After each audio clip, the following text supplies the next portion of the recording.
Coming up on Fulton Today, early voting ends this week. What you need to know about voting on Election Day. And a Fulton County prosecutor is honored for her courage and her spirit. Fulton Today starts right now.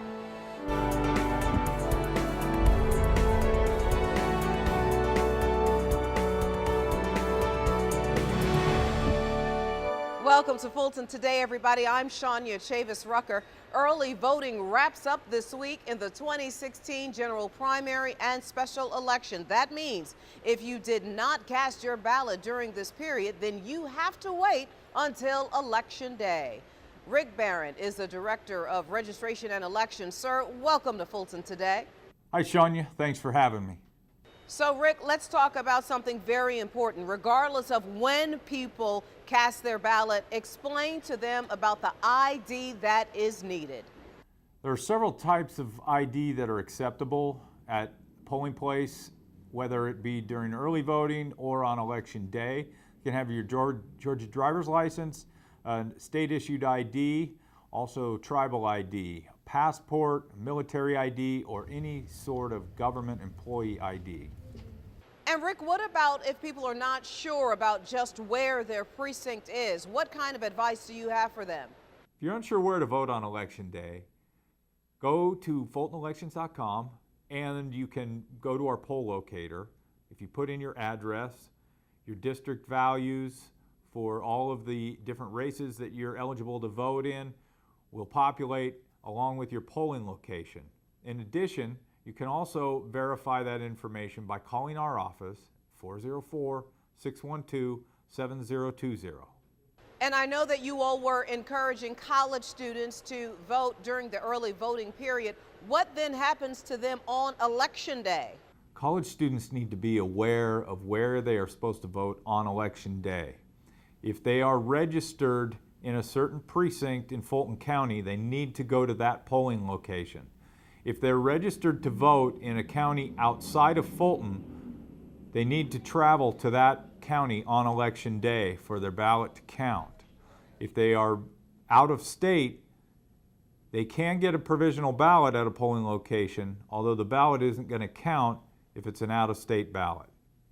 And Rick, tell me your final thoughts. For Election Day, know before you go.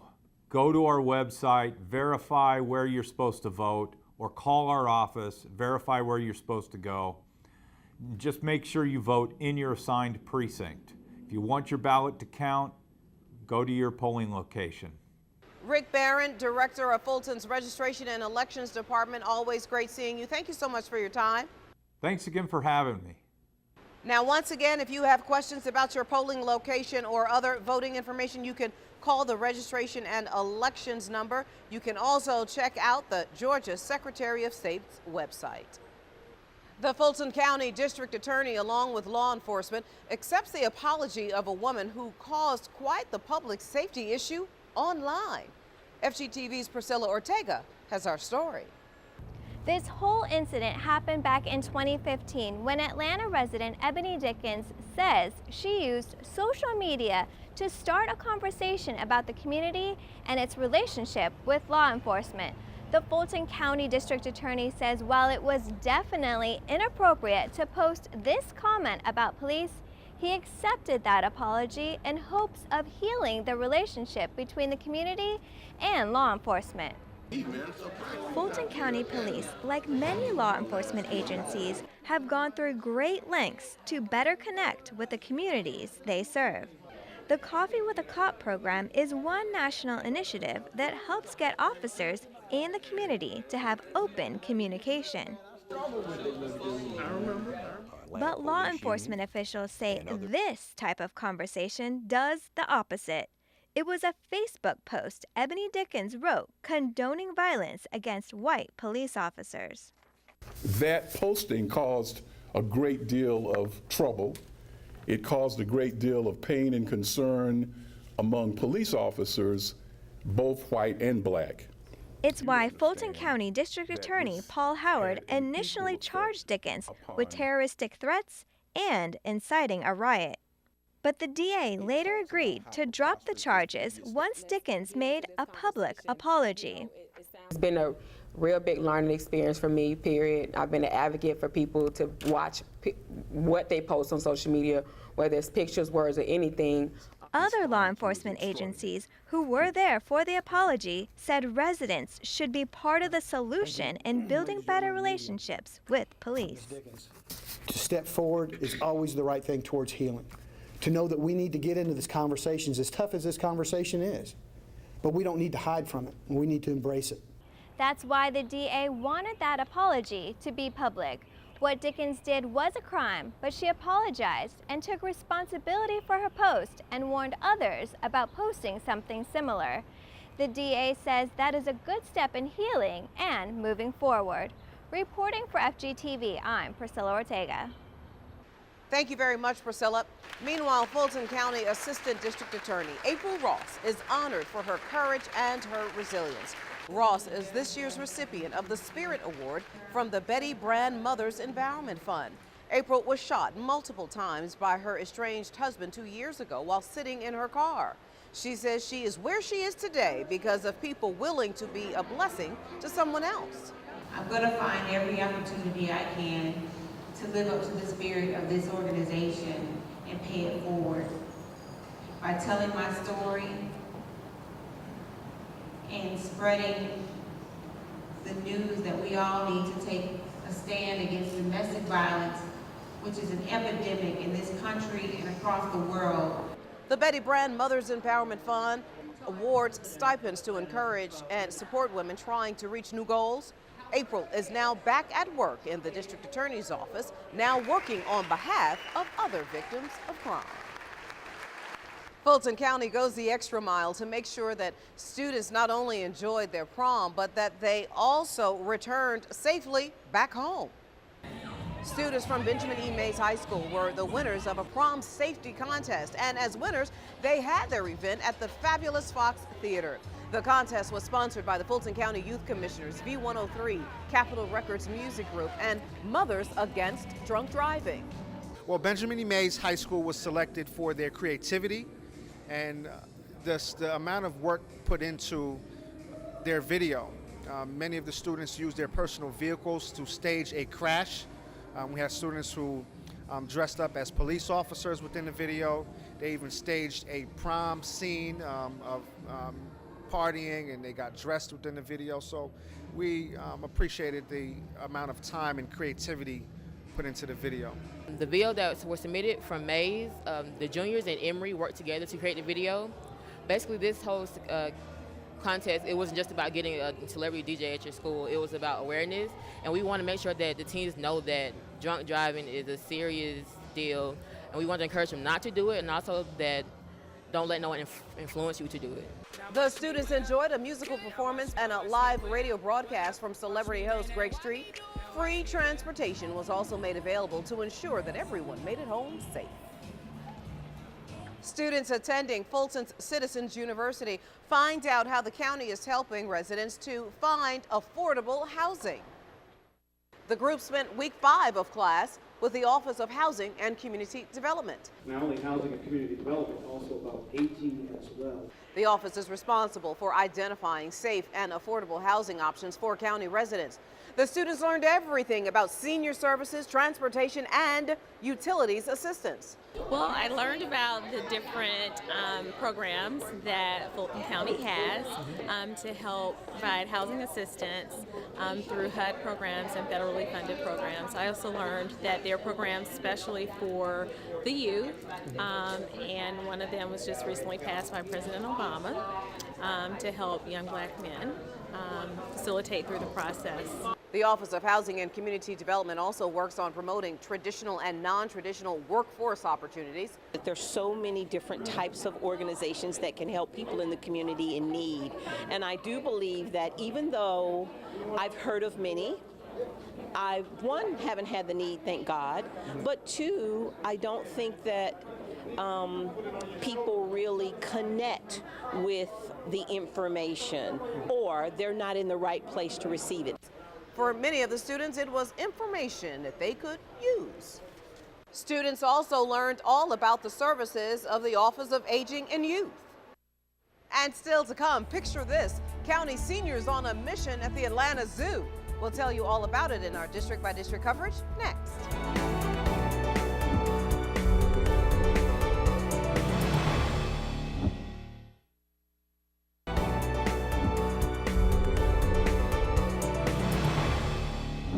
North Fulton seniors experience some animal-like behavior, and Central Fulton College students get an experience in politics. Here's this week's district by district coverage.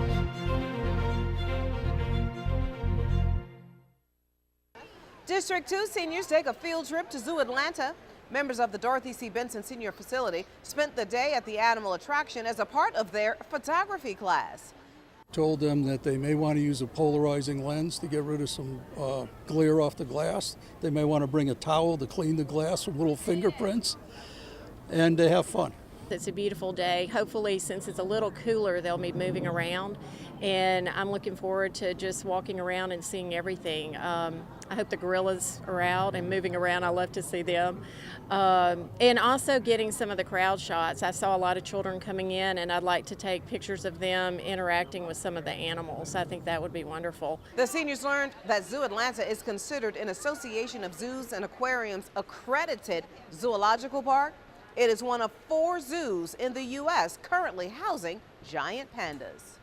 District 4 Commissioner Joan Garner joins a number of other elected officials in a panel discussion at Morehouse College. State representatives, along with an Atlanta City Council member and other legal professionals, all communicated with the students who had gathered on a number of community and political hot topics. I wanted the students to understand that they have a voice and that their voice is powerful, and to really figure out what you're passionate about and follow that, and to really get engaged, because in reality, it makes a difference. The panel discussion was hosted by the Empowered organization. This group of young voters connects civic leaders with their constituents to foster civic engagement and communication. And finally, in District 6, South Fulton residents get a chance to hear about the future of their community in terms of community development. Staffers with Fulton's planning department gave residents a look at the maps for what is being proposed for the unincorporated area. The meeting at Burdett Park is one of the required community forums during the comprehensive plan process.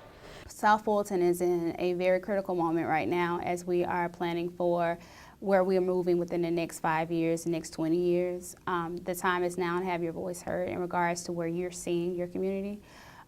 We strongly encourage residents to come out, to call us, come down to our location at Fulton Industrial, come out, sit down with us, schedule some conversations, and we're definitely going to be able to provide whatever information that's being requested. Now, to get all of the details about the South Fulton Comprehensive Plan, you can visit the county's website or just call 404-612-9012.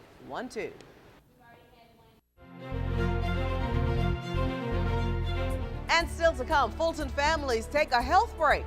We'll explain. Stay with us.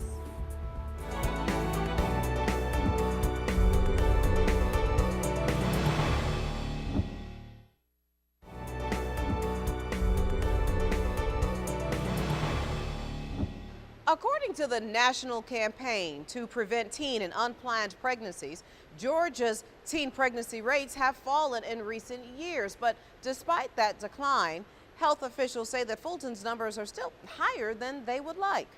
FGTV's Lynn Vaughn explains how education and county resources can help.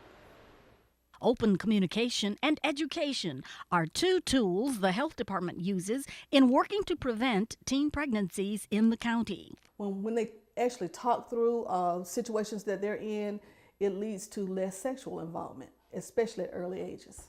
According to the U.S. Department of Health and Human Services, in 2014, there were 249,000 babies born to teen mothers ages 15 to 19 in the country. While that number is still high, it is a 9% drop from the year before, 2013. The Oak Hill Child, Adolescent, and Family Center offers birth control options, but focuses on abstinence education to help lower the teen pregnancy rate even more. Counseling is another primary goal that we try to do. We try to see where they are so we can meet their needs where they are. Each teen client starts her visit with a thorough questionnaire about her sexual history. That opens the door for dialogue and builds trust between the nurse and client. There's a community out there that's willing and able to help you and to guide you and to give you the advice that you need so that you can go where you want to go in your future in a positive way. The Oak Hill staff also encourages parents to be involved in their teenage children's lives, monitor what they watch on television, on the internet, and what they post on social media. For more information on services at the Oak Hill Child, Adolescent, and Family Center, call 404-612-4111.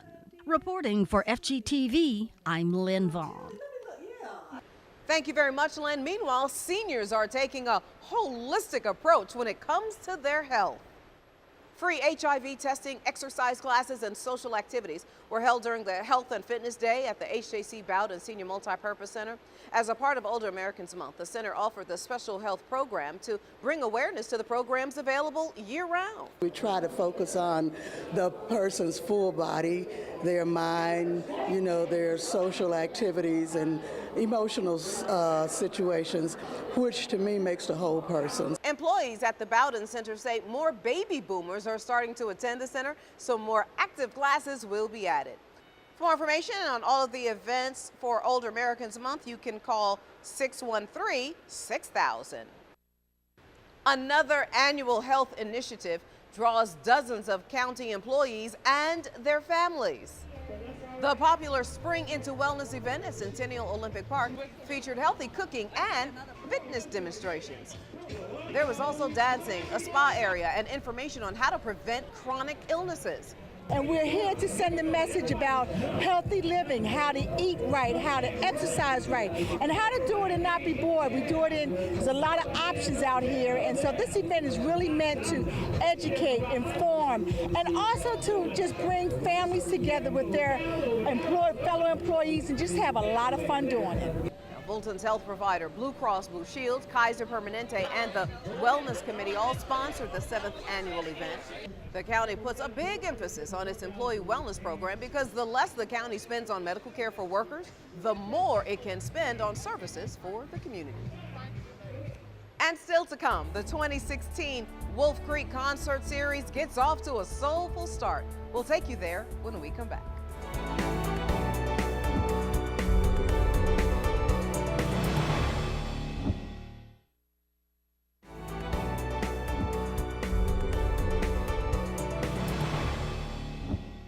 The Atlanta Fulton Public Library system is now under new leadership. The new director of the library system is Dr. Gabrielle Morley. Morley has extensive experience from the previous role as the library director in Louisiana. He's also held library leadership positions in Tennessee and Mississippi. Some of our major goals are to develop a strategic plan. We want to know where we're going in the future. We have a plan for the buildings. We'll open the last of our new branches this summer, and then later this year we'll open 2 renovated libraries, and then we'll be able to move into phase 2 of the building project, which will incorporate the renovation of the 23 existing facilities. Dr. Morley now oversees the largest library system in the state with 34 branches and more than 2.5 million items. Last year, there were more than 4 million visits to the library by its patrons. For more information about the services at the library, you can just go to afpls.org. And finally, Wolf Creek Amphitheater's biggest summer concert series is officially underway. Hundreds of people gathered for the first concert of the season featuring Stephanie Mills, Jeffrey Osborne, and Howard Hewitt. The crowds were also excited about the free parking and ability to bring their own food and drinks. Oh, I love it. Looks like it's well organized, put together event here. People enjoying themselves. I'm enjoying myself. Good weather today. Nice food over there. Good thing. Awesome. This is my first time, and it has been an amazing experience. And I will be back. It's so great to have something on our side of town. It's beautiful. More than 100 artists will take the stage this season at the Wolf Creek Amphitheater. The next concert series, Atlanta Soul Life Music Festival, takes place on Memorial Day weekend. Now, for more information, you can just simply go to wolfcreekamphitheater.com. And before we go, our reminder that we'd like to connect with you online. Check us out on Facebook, Twitter, Instagram, and of course, anytime on our YouTube channel. Well, that does it for this edition of Fulton Today. I'm Shania Chavis-Rucker. Thank you so much for watching. Join us each week for news around and about Fulton County.